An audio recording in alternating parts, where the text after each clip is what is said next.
Hey guys, here for another video, and I look like a bum. And also today, not OnlyFans video, because I have a whole bunch of subscriptions. It's just I haven't downloaded the content because I've been busy, and this next bitch is just 300 videos of watching, and you know, after work I don't feel like watching so much fucking porn, you know what I'm saying? So today we're just going to talk about some college advice. I think I can provide decent insight on it.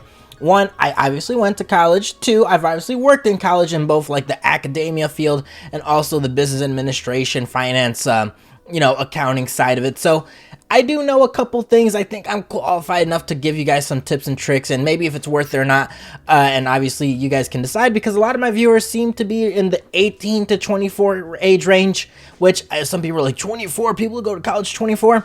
Some people enter college at 28. I would say the majority of people are like early mid 20s, because you know, you start rethinking about life, you start thinking about career choices. Some people think they like something, they get comfortable with a job and then stay in it for a long time, and they're like, you know what, I actually hate my fucking job, and then they decide to do something else, which, you know, I'm currently experiencing that right now. But let me talk about my background a little bit, get into the whole college shenanigans, if it's worth it or not, and then give you guys some future advice, and hopefully you guys can take some of this and apply it to your real fucking life. So background, as you guys may know, I think I've said it in a video before, got my bachelor's mathematics, master's mathematics, got my bachelor's within 2 years, master's within a year. How do you do that? Trust me, there are ways to do that, but aside from, which I will get into, but aside from that, worked multiple corporate jobs, was also in the university atmosphere, did the whole teaching. I actually like teaching. I taught elementary school, which, believe it or not, I mean, I'm fucking cursed. The only reason I stopped teaching that job is because I couldn't stop cursing.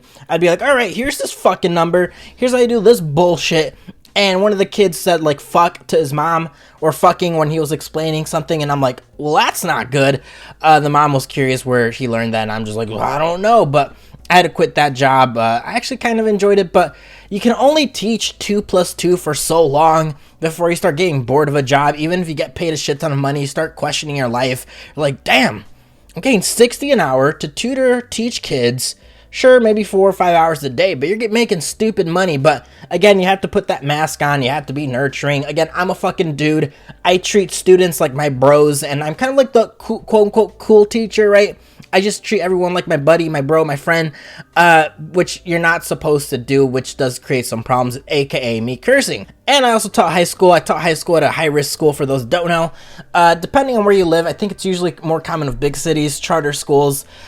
They're like public schools, but they're like public-private schools. It's very weird. You have to like test into them. Anyone can get into them, but they're very biased. Some charter schools are meant for certain things, aka the charter school that I taught, which Polo G went to, is Innovations High School. High-risk school, typically it's the last school people go to before becoming a statistic, aka crime, gang banging, drug dealing, all that stuff. They come from that background, and it was fun, but I just had to leave because, again, it's just, you can only teach, algebra or pre-calc or trigonometry for so long before you're like, damn, again, you get that same feeling. Is this what I'm going to do for the rest of my life? I felt like there was something bigger, and then eventually transferred to community college, which was fun. It was definitely one of my most entertaining jobs. You're active, you're on your feet. I think teaching college level classes pretty it's like a never-ending learning cycle, right? Like, cool, I can teach calculus. I'm learning different ways of calculus. I'm truly understanding calculus and physics and all these other STEM courses. So that's what I was kind of getting into, and also the tutoring side of that. So you're just meeting a whole bunch of people. I met so many cool people that I'm still friends to this day through teaching college level or tutoring college level stuff. It's really cool. It's a really fun job. But I only quit just because commute was too far, and again, I still got that same feeling where I wanted to do something more. So then went to corporate route.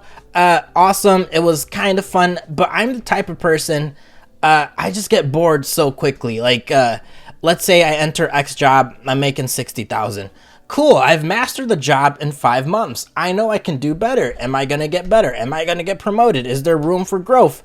And typically with companies, there is room for growth, but usually it takes a year, 2 years, 3 years. So I'm like, okay, I should just do contract jobs, gain EXP quickly from different companies, and always raise my salary a little bit, right? So maybe I'm saying 25 an hour. Maybe my next contract job is 27 an hour. Maybe my next contract job is 30 an hour, and slowly raise it up bit by bit. So do 3 to 4 6 month contracts.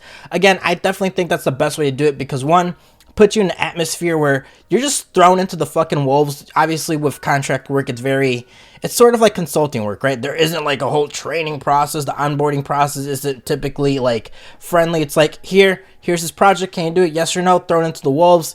You really learn how to learn. You really learn how to get thrown into like the swimming pool, dive right into it, and kind of, be flexible with your career, and then kind of really gather EXP like that. So then eventually got into the whole college administration, operations, finance, fund accounting side of it.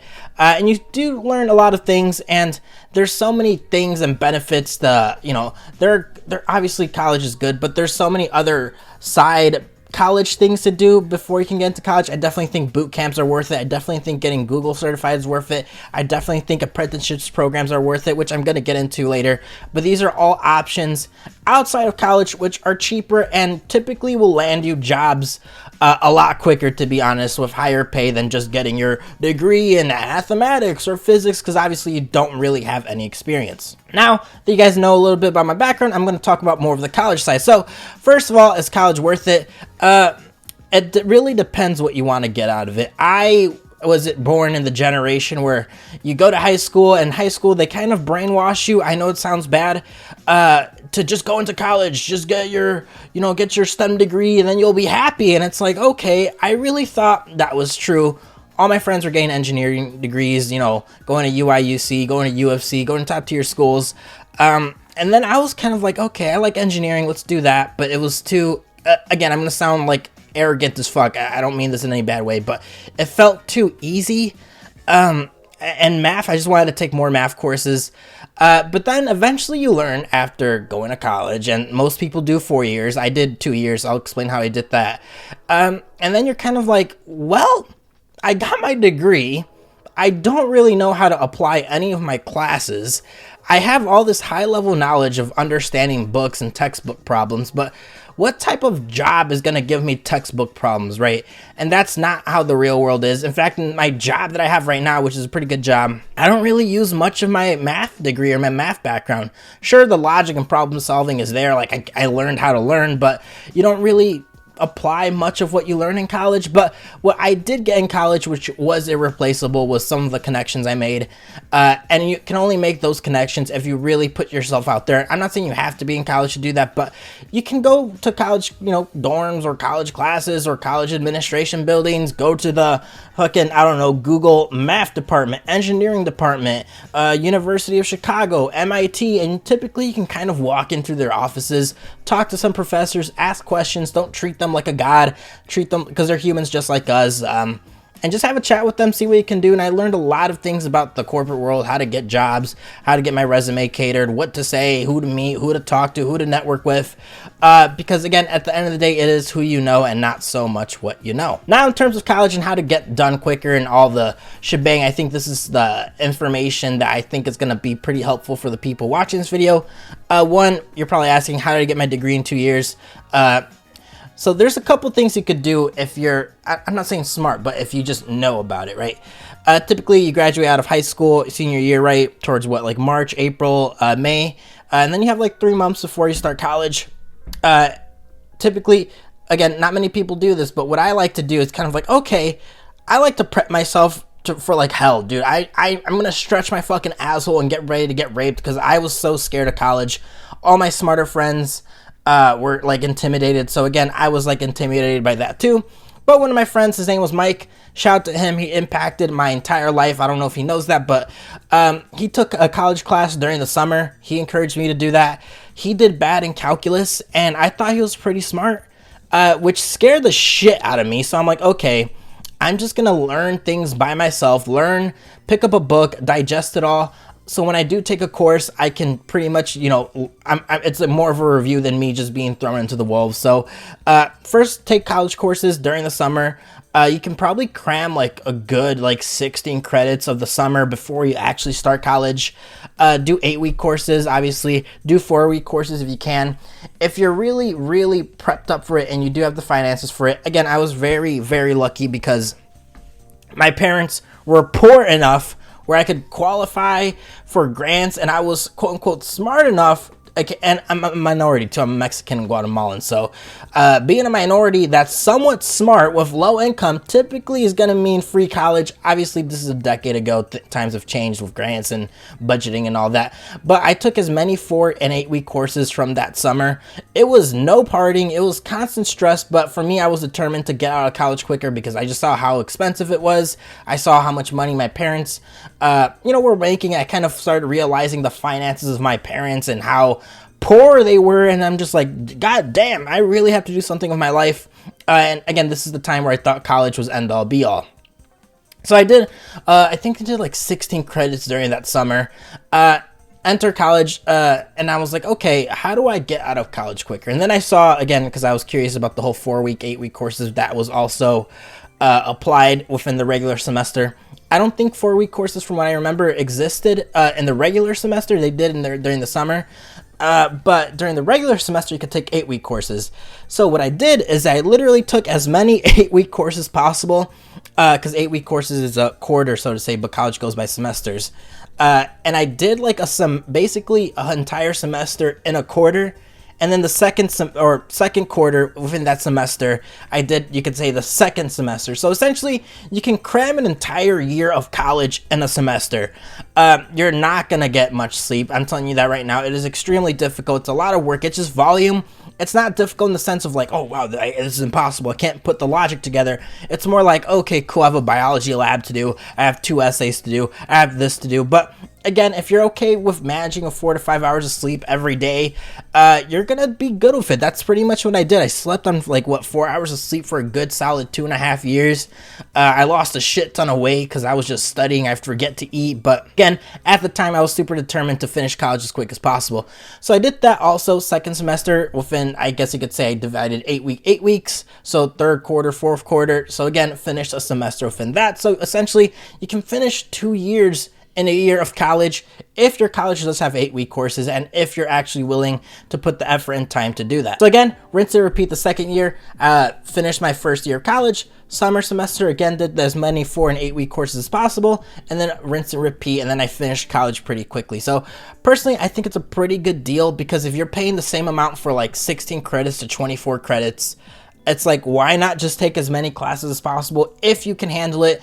If you can handle it, I always say it's a pretty good idea just to finish college as quick as possible because, again, you're really in it for the degree to get that job. But times have changed and you don't really need a degree, and there are other options to get what you could say something as useful as a degree without actually going through the whole college process. Now you may be wondering, well, why would I not want to go to college? Why would I do something else beside college? Why would I do maybe a boot camp, right?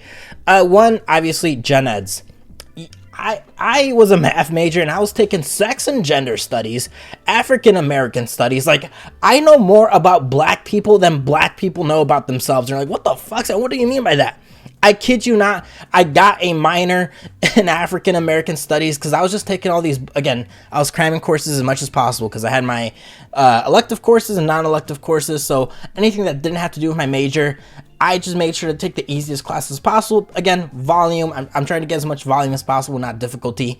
And I just took a whole bunch of those elective courses, so it didn't really help. Cool, it's a conversation starter. Cool, I know about gentrification. Cool, I know about the entire Chicago history. Cool, I know about Cabrini Green and the whole transfer of like African Americans from one area to another. It's a cool conversation starter, but honestly, it functions more as like fuel for racist jokes. I'm not racist, just funny to poke in some of those holes. But it's just use a boot camp because you don't have to take those gen ed courses.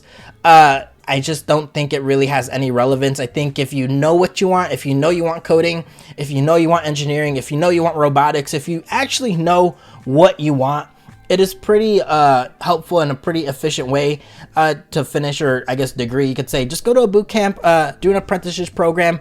Boot camps are pretty expensive, but not expensive as college, and they are pretty intense. Again, I always say if you really want something, you're going to get it, and I don't think the sacrifice is that bad. Also, another tip that I should probably mention that I forgot about the college section, the regular college section.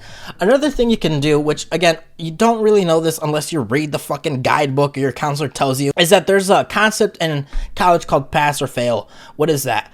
So let's say you took African American, or let's say you took chemistry, right? And chemistry is like 4 credits. but you don't really give a shit about the class because you're a physics major, or maybe you're a mechanical engineer, or maybe you're something that's, again, not chemistry related. What college offers you is like, okay, you could take this pass-fail course or pass-fail credit style class, in the sense that all you really need is a 65% and you get the fucking credit, or you don't, and it doesn't affect your GPA at all. So if you know chemistry takes a long time and you're not going to put a lot of time into it, but you know you can at least get a D in it, and you don't really care if your GPA goes up or down, again, it doesn't affect your GPA at all. Do pass fail. Again, I'm surprised I forgot to mention that earlier. I did pretty much pass and fail with as many not major courses as possible. So essentially, I did well in my major courses, which caused my GPA to be high.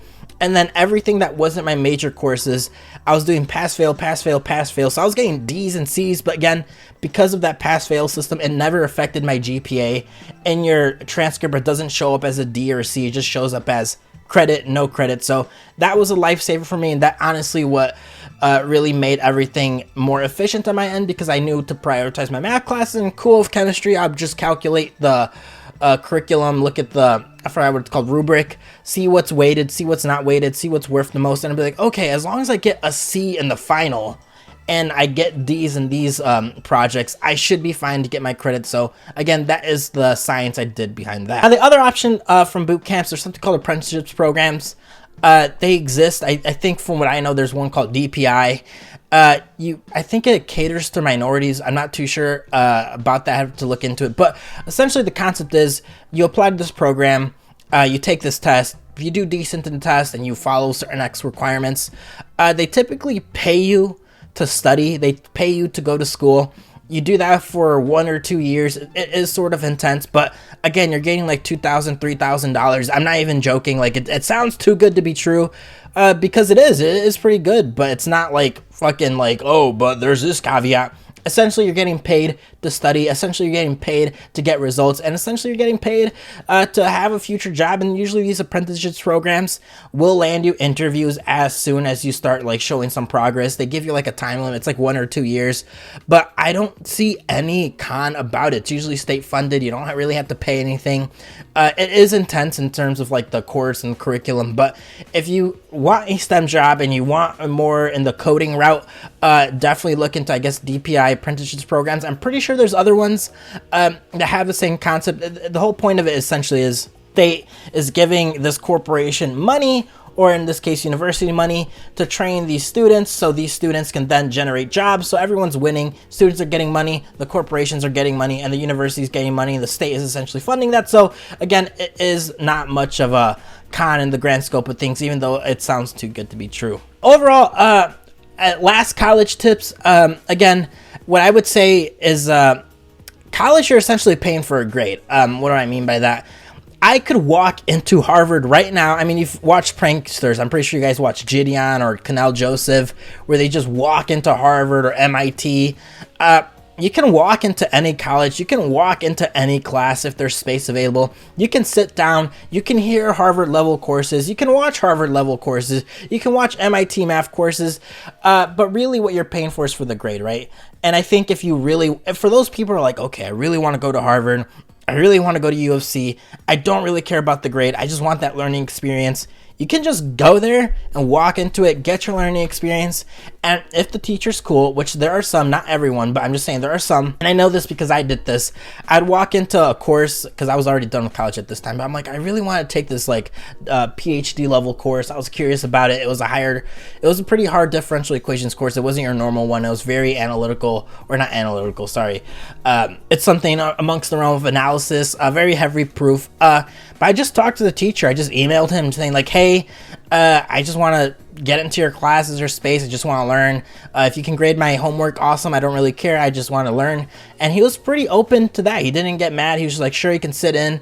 And it was interesting. And it made me realize that college, again, you're just paying for a grade. If you really want to get the experience of college, you don't have to go to college, or you don't have to apply to college. You can just walk into college, talk with the students, talk with the people. unless the class is filled. Obviously, if it's filled, it's because those students are actually paying for it. But if there's space available, there really is no harm just walking in, learning, establishing relationships, networking like that, and then kind of moving up the ladder from there. So overall, if college is worth it or not nowadays, I don't think so for the price. You're getting kids into 40, 50, 60, 80K in debt, and they don't understand how interest works. They don't understand how debt hurts. They don't understand debt to income ratio. They don't understand that a lot of times they're fucking up their future. But if you definitely need college for your career, do it.